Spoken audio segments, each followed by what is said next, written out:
What is up, you guys? Welcome back to the channel. I got a 2009 Dodge Journey with an airbag light on. So real quick, I just want to take you guys through how I'm gonna go about it, what codes we got, and pretty much how to fix it if the job gets approved. All right, I got the car running. You can see the airbag light on right there in the middle.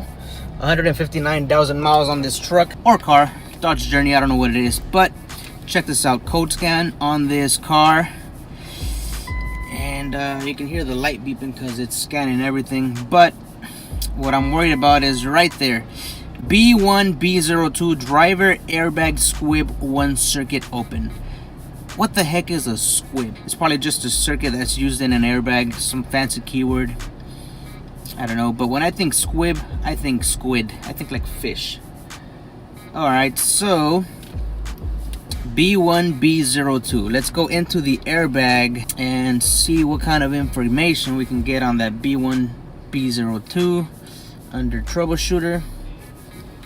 Airbag, code tips, B1B02. Okay, so set condition, the ORC has detected open circuit and the driver squib 1 circuit. An open or high resistance in the driver squib circuit for more than 2.5 seconds.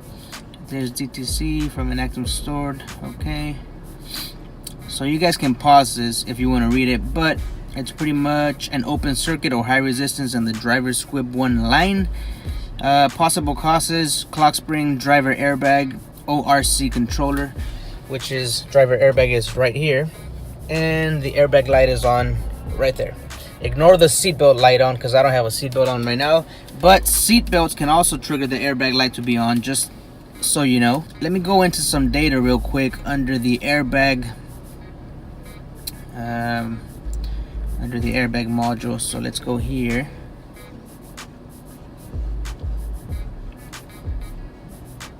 Now I was driving this truck and it was an intermittent issue. The light will go off and come on as I was driving, but what I want to look at right now is a driver airbag squib. There's 2 squibs, which is pretty much 2 circuits inside this airbag. You can see one of them reading 2.9 ohms from 2.8 to 2.9. The other one is at 10 ohms. That right there is the one that's giving us our code. And what I want to show you is, as I was driving it, I noticed that the light was going off and it was coming back on. So what I'm going to do here is just turn the steering wheel, and at the same time we're going to be looking at our scanner and we're going to look for changes, because there it is. So you can see right there it's at 3 ohms. The light is no longer on. 3 ohms, the light's not on. Let me turn the steering wheel again. I'm turning it right now, 10 ohms, and boom, the light comes right back on. So this right here is an indication that the clock spring inside of here is no bueno. It's either a clock spring or a bad connection, but either way, this right here has to come apart. Let me do that again. See if I can do that and catch it again. There it is, 4.3, 3.8 ohms. Okay. And let me see if I can peek in here. Can I peek? Yes, I can peek through here. And no airbag light on.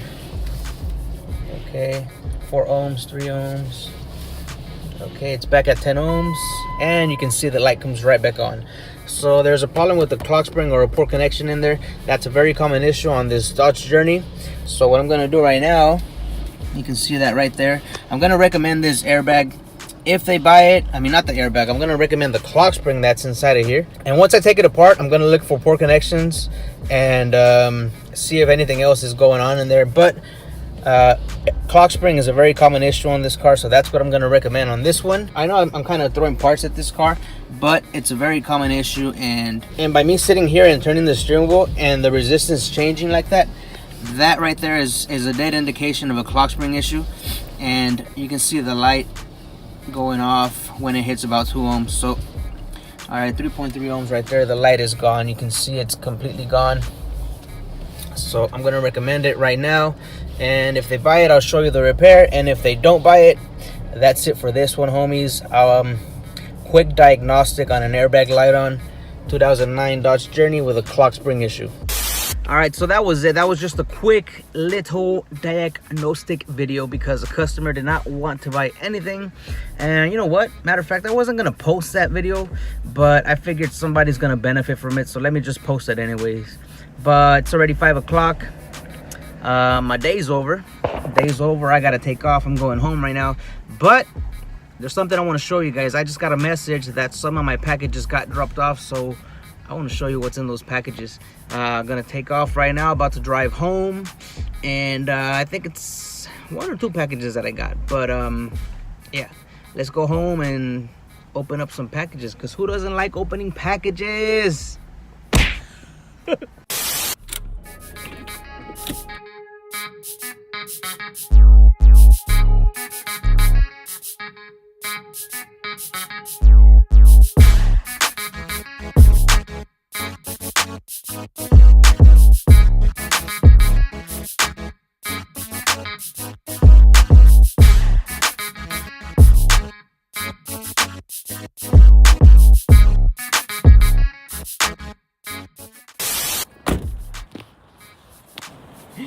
What up, Omar? What you got? Hey, where's your sock? ¿Tu calcetín? Where's your sock? No sock? 1 sock? Yeah? Give me that bag.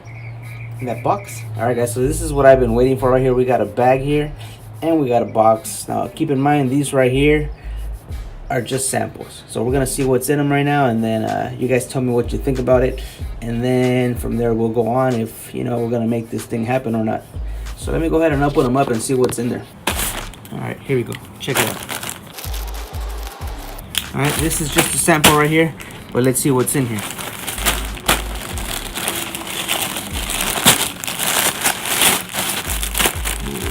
That.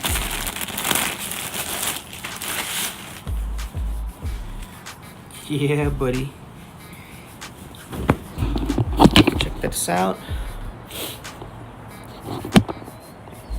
Feels good. It's comfortable. Fits good.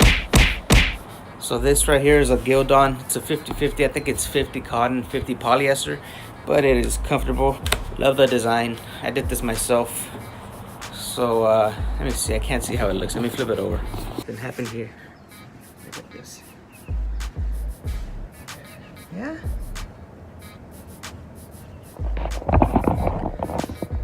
Looks good, huh? Yeah, buddy. Looks good.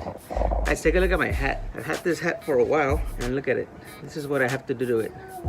This is how mechanics fix their hat. So this one has electrical tape on there. When it first, this is a snapback. You guys have seen it on a bunch of my videos already. And when it first ripped, I put staples on it, and that thing was hurting my forehead. So right now, what I did was I put electrical tape. But it's time for this hat to go, so I got something else in this box. Hopefully it looks good, and I'm gonna make that my new. Okay, here we go. This I like. Peep this. Ooh. Can you see that? Oh man, this thing is clean. Nice thick logo. Let's try it on. Check this out. This is from a company called Otto. They specialize in making snapbacks, and this is the same company that made this one, but this one's getting old. It's gotta go, and I figured I'd make one for myself. I actually designed this one with the check engine light on there, so this is gonna be my new thinking cap. I like it a lot. Nice thick lettering too. It's not some of that flat stitching on there. That with the sweater, it's a good combination. I have an idea for this hat. Come on. Follow me.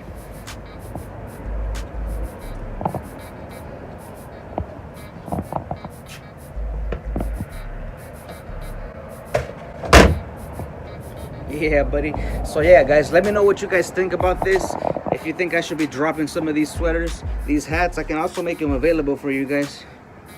Check engine light hats. I'm gonna call this my thinking cap, and we're probably gonna make this shit happen, because I've been trying to come up with something like this, but you know, just time and getting the design right, and you know, just little things here and there. But anyways, that's all I wanted to show you guys today.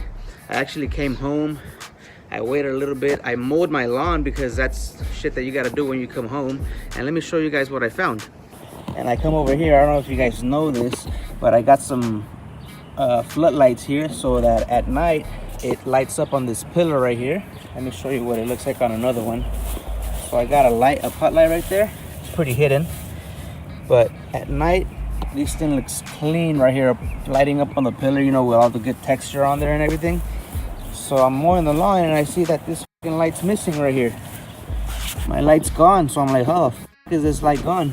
So I look in here, and here's the wiring to my light, and it's cut. That tells me someone cut my shit off and took my light. Right? I got lights over there too. I got lights on my palm trees. I got some lights on that little garden. And I got some lights over here on the side. You look up here in these planters. So my house looks pretty lit at night, you know. But somebody came up on my shit. It's not a big deal because homie Hector has a surveillance system. So I go check my surveillance system, and I also got a camera up here in the front of my house. See if you guys can see that right there on the center, on the peak of the garage. And I got a light right there that I put in there also. So I got my shit, you know. So I go check my surveillance system, and turns out it was like 2 days ago. Somebody walks up to my front yard, they creep up, they pull the light, they cut it, and they walk away with it. So I have footage of that person. This person lives right here in Pomona. I've seen him before. So if you guys, and you know, this is a nice little neighborhood where we live, but shit has been happening around here. So, I mean, it's gonna stop. It's gonna stop. Anyways, yeah, it is what it is. I'm not tripping. It's a $30, $40 light, but if they end up taking all of them, then it gets pretty pricey. And you know what? We are gonna get them, right, Omar? Yeah. Yep. We're gonna get those motherfuckers. Yeah, like it? Wanna try it on? Oh, that looks nice. Like this hat, Tita? I see. Cool?